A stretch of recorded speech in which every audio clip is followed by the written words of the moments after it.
The idea of combining senolytics with physical therapy represents a powerful, next-generation approach to chronic pain, one that doesn't just manage symptoms, but addresses both the biological root causes and the mechanical dysfunctions that perpetuate discomfort and disability.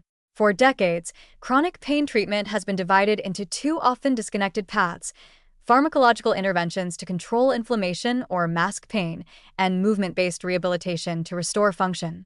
But recent advances in aging biology suggest that cellular senescence, the accumulation of aged, dysfunctional cells that promote inflammation and tissue degradation, may lie at the core of many chronic musculoskeletal conditions. If so, pairing senolytic drugs, which selectively eliminate these zombie cells, with targeted physical therapy could offer a synergistic, whole-body strategy for durable relief and recovery. Senescent cells have been found in joints, tendons, intervertebral discs, and skeletal muscle following injury, overuse, and with advancing age. They secrete a range of pro-inflammatory and tissue-degrading molecules collectively known as the senescence-associated secretory phenotype, SASP.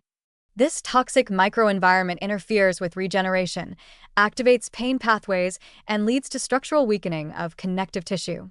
Worse, senescent cells can spread their phenotype to neighboring cells, leading to a kind of local contamination that blocks healing even after the initial injury resolves. Here's where physical therapy often hits a wall.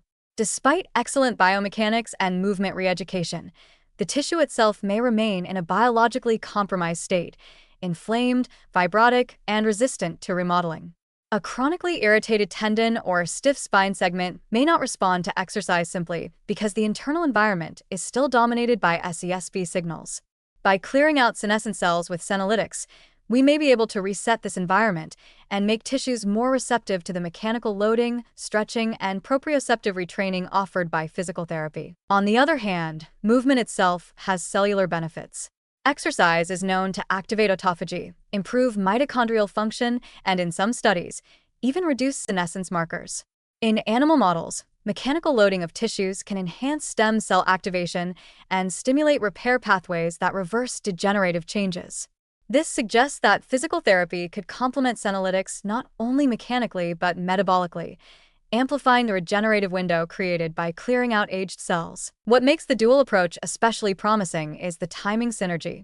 Senolytics, by design, are given intermittently. Just a few days of dosing can lead to weeks or months of benefit.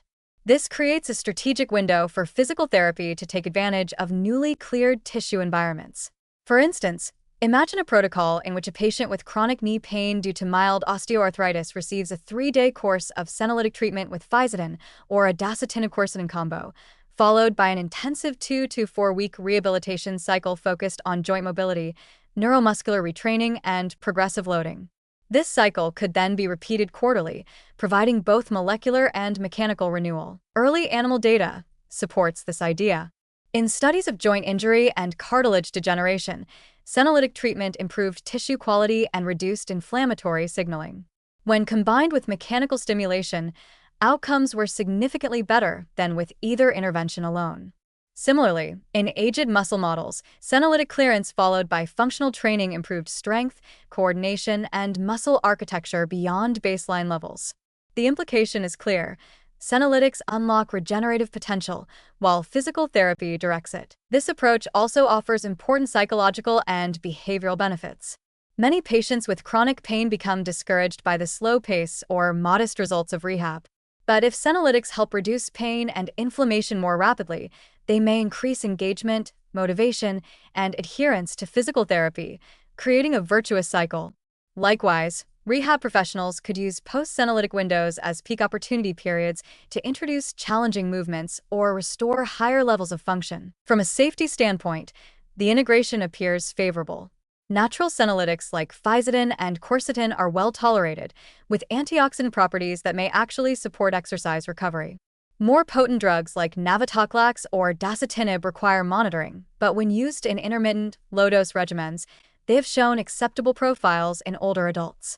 The key will be individualized treatment, matching the senolytic agent and rehab intensity to the patient's age, injury history, tissue status, and biological resilience. Future protocols could include biomarker monitoring, using markers like P16-INK, 4A expression, or circulating IL, 6 to time senolytic dosing, followed by customized physical therapy modules targeting specific tissue deficits.